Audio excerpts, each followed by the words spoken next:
এই দলের সঙ্গে জড়িত থেকে আমরা ৩৫ বার কারাবরণ করেছি। আমি নেতা কর্মী দলের আদর্শ ফাঁসির সরকারে মিথ্যা মামলার হয়েছে, তবু এই দলের আদর্শ থেকে এক চুল বিচ্যুত হয়নি। আগামী জাতীয় সংসদ নির্বাচন, এই নির্বাচনে আমি মনোনয়ন প্রত্যাশী।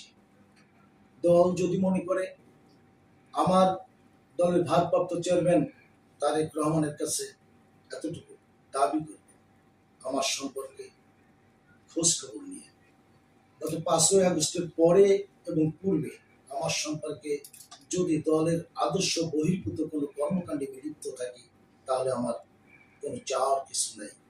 আমি এতটুকু বলবো, আমি আগামী জাতীয় সংসদ নির্বাচনে সাধারণ ভোট, সাধারণ মানুষের ভোট এবং আমার দলের সমস্ত নেতাকর্মীদেরকে ঐক্যবদ্ধ করে আমি নির্বাচনে অবতীর্ণ হতে চাই।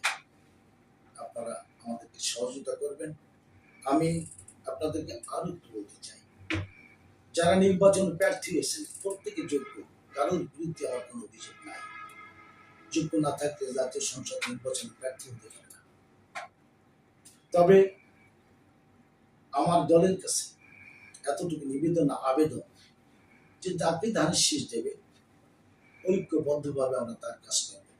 আমি যেমন মনোনয়ন প্রত্যাশী, আরো অনেকে আছে তারা মনোনয়ন চায়, তারা মনোনয়ন প্রত্যাশী। ধানের শীষ আমার দলের নীতি নির্ধারক, আমার বাংলাদেশের কোটি কোটি মানুষের হৃদয়ের স্পন্দন। দলের ভারপ্রাপ্ত চেয়ারম্যান তারেক জিয়া যাকে মনোনয়ন দেবেন আমরা সবাই ঐক্যবদ্ধভাবে কাজ করব। গত 27 তারিখ উনি গুলশান এর কার্যালয়ে আমাদেরকে ডেকেছিলেন। উনি আমাদের সামনে বক্তব্য তুলে ধরেছেন। আমি ওই বক্তব্যের সঙ্গে সম্পূর্ণ একমত। কারণ দীর্ঘ 46 বছর ধরে যে দলের সঙ্গে আছি, এই দলের কোনো ক্ষতি হোক, এই হলো কর্মকাণ্ডে আমরা কেউ জড়িয়ে যেতে না পারি। আমি ভারপ্রাপ্ত চেয়ারম্যানের কাছে এই আহ্বান রাখব, কেউ যেন তার নিজের ভাগ্য পরিবর্তন করবার জন্য সংসদ নির্বাচনে প্রার্থী না হয়, কেউ যেন তার অতীতের দুর্নীতিকে ঢাকবার জন্য ধানের শীষের প্রার্থী না হয়। আমি ওই লোককে প্রার্থী করতে পারবো যে লোক দলের সঙ্গে কখনো গাদ্দারি করে নাই, বিগত দিন যারা নাশকতা মামলায় খেয়েছে এবং যারা এই দলের সঙ্গে দুর্দিনে ছিল, কর্মীদেরকে রেখে পালিয়ে যায় নাই, সেই নিবেদিত প্রাণকে এখানে মনোনীত করবেন, এটাই আমার বিশ্বাস। প্রিয় ভাইয়ের আমার, আমি যদি দল থেকে মনোনীত হই, আমার এলাকা তথা অভয়নগর, বাগারপাড়া, বসুন্ধিয়া ইউনিয়নের অনেক সমস্যা আছে। বিশেষ করে আমি যে এলাকায় বসবাস করি, যেখানে আমার জন্ম, এখানে দীর্ঘদিন ধরে একটি সমস্যা আছে, সেটা হচ্ছে ভবতার সমস্যা। আমি নির্বাচিত হলে দল যদি আমাকে নমিনেশন দেয় এবং আমি যদি নির্বাচিত হই, তাহলে এই সর্বপ্রথম আমার কাজ থাকবে এই এলাকার সাধারণ জনগণকে নিয়ে এই ভবতার সমস্যার আশু সমাধান করা। আমি যেখানে বসবাস করি, যেখানে আমার জন্ম, নওয়াপাড়া পৌরসভা সহ অভয়নগরের 8টি ইউনিয়ন, বিশেষ করে এটা বন্দর নগরী, এই বন্দর নগরীকে আরো উন্নত করবার জন্য আপনারা লক্ষ্য করেছেন যে নদীটা আস্তে আস্তে করে মরে যাচ্ছে। এই নদী খনন থেকে আরম্ভ করে এই বন্দর নগরীটিকে বাঁচায় রাখার জন্য, যেখানে হাজার হাজার শ্রমিক কাজ করে, সেই শ্রমিকদের জন্য আমার অন্তত একটা শ্রমিক টার্মিনাল করা এবং শ্রমিকদের যারা নির্বিঘ্নে কাজ করতে পারে তাদের চিকিৎসার ব্যবস্থা করা এবং এই এলাকার উন্নয়ন করা, এটাই আমার প্রাথমিক কাজ থাকবে। এবং দলের ভিতর যে হানাহানি যেগুলো আছে সবগুলো মিটিয়ে অন্তত দলকে বিভিন্নভাবে বিভক্ত না করে একটি কাতারে রেখে বিএনপিকে পরিচালনা করা, এটাই আমার প্রধান কাজ হবে। আমি যেহেতু জন্মলগ্ন থেকে এই দলের সঙ্গে আছি, এই দলের কোনো ক্ষতি হোক সেটা আমার দ্বারা যেমন হবে না এবং আমি চাইবো না কারোর দ্বারাই যেন এই দলের কোনো ক্ষতি হোক। সর্বশেষ আমি আপনাদেরকে আহ্বান জানাবো, আগামী জাতীয় সংসদ নির্বাচনে আমি ধানের শীষের মনোনয়ন প্রার্থী, যোগ্যতার বিচারে অন্য প্রার্থীদের থেকে যদি যোগ্যতার বিচারে আমি ধানের শীষের মনোনয়ন পাই, তাহলে আমি চেষ্টা করব সবাইকে, যারা যারা মনোনয়ন প্রত্যাশী সবাইকে একত্রিত করে এই ধানের শীষের জন্য এবং এই নির্বাচনের জন্য, জাতীয় সংসদ নির্বাচনে আমি কাজ করব। সবাইকে ধন্যবাদ। আসসালামু আলাইকুম। আচ্ছা, আমার একটা প্রশ্ন আছে, সেটা হচ্ছে এখান থেকে অর্থাৎ 88-4 থেকে যারা নির্বাচন করবে তারা অনেক আগে থেকেই আপনার প্রচারণা শুরু করেছে, ওনার প্রত্যাশার ব্যাপারটা জানাইছে। আপনার ব্যাপারটা হচ্ছে আপনি একটু দেরিতে সিদ্ধান্ত নিয়েছেন, এটা কেন, ওই বিষয়টা একটু জানতে চাই।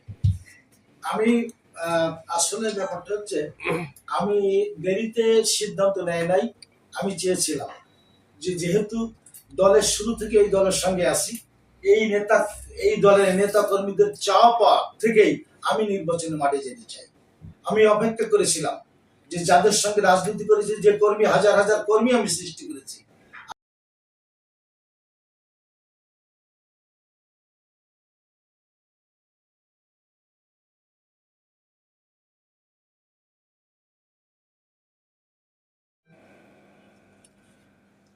আপনাদের মাধ্যমে যশোর 88-4 নির্বাচনী এলাকা, অভয়নগর, বাগারপাড়া, বসুন্ধী ইউনিয়নের সমস্ত জনগণ এবং বিএনপির সমস্ত নেতা কর্মীদের কাছে আহ্বান জানাচ্ছি, আগামী জাতীয় সংসদ নির্বাচন 2026 ফেব্রুয়ারিতে যে নির্বাচন হতে যাচ্ছে, আমি বাংলাদেশ জাতীয়তাবাদী দলের একজন প্রার্থী হিসেবে মনোনয়ন প্রত্যাশী। আপনাদের মাধ্যমে আমি প্রত্যেকটা ভোটারের কাছে এবং বিএনপির প্রত্যেকটা নেতাকর্মীর কাছে এই বার্তাটুকু পৌঁছে দিতে চাই।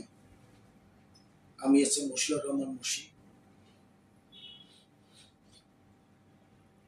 বাংলাদেশের ভিতর দ্বিতীয় মুজিবনগর খ্যাত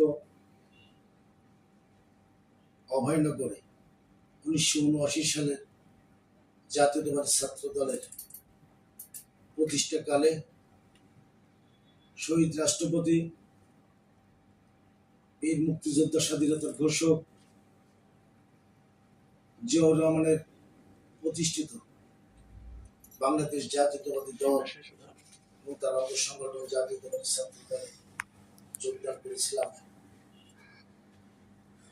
আমার নেতা তরিকুল ইসলামের মরহুম তরিকুল ইসলাম, সাবেক মন্ত্রী এবং বিএনপি জাতীয় স্থায়ী কমিটির অন্যতম সদস্য তরিকুল ইসলামের নেতৃত্বে এখানে জাতীয়তাবাদী ছাত্র দলের পুনরাবর্তন করেছিলাম। 1979 সালের পর থেকে দীর্ঘ 14 বছর আমি জাতীয়তাবাদী ছাত্র দলের সভাপতির দায়িত্ব পালন করেছি। জাতীয়তাবাদী ছাত্র দলের সভাপতির দায়িত্ব পালন করার প্রাককালে 1985 সালের 2রা এপ্রিল নওপলা কলেজ জাতীয়তাবাদী ছাত্র দলের সভাপতি আমার আপন ছোট ভাই ইউনুস আলী মোল্লা ছাত্রলীগের চিহ্নিত সন্ত্রাসীদের হাতে নির্মমভাবে মৃত্যুবরণ করেন। আমি জাতীয়তাবাদী ছাত্র দলের সভাপতি থাকাকালে 1983 সালে 1 নম্বর ইউনিয়নের সাধারণ সম্পাদক আনোয়ারের ছাত্রলীগের হাতে মৃত্যুবরণ করেন। 1991 সালে সালাম মৃত্যুবরণ করে। 1997 সালে 19 এপ্রিল নওপলা কলেজ ছাত্র সংসদের নির্বাচিত জিএস সরওয়াজ মোস্তাফি ফারুক স্বপন মৃত্যুবরণ করে। পরপর 1999 সালে আমার মামা ইকরাম গাজীকে 16 ডিসেম্বর চিহ্নিত সন্ত্রাসীরা নির্মমভাবে হত্যা করে। 1999 সালের 24 সেপ্টেম্বর কৌসার দপ্তরি, আমার গ্রামের, আমার প্রতিবেশী, আমার হাতে গড়া নেতা কৌসার দপ্তরি হত্যা করা হয়। পরবর্তী পর্যায়ে একের পর 1992 সালে ফারুক সহ সালাম, সেলিম, আমাদের সর্বশেষ রফিক, লুৎফরকে নির্মমভাবে হত্যা করা হয়। আমি জাতীয়তাবাদী ছাত্র দলের সভাপতি থাকাকালীন বহুত হামলা মামলার শিকার হয়েছি। 1982 সালের 24 মার্চ থেকে দীর্ঘ 9 বছর স্বৈরাচারী এরশাদ বিরোধী সংগ্রাম আন্দোলন করেছি। আমি 1989-90 সালে জাতীয়তাবাদী ছাত্র দলের যশোর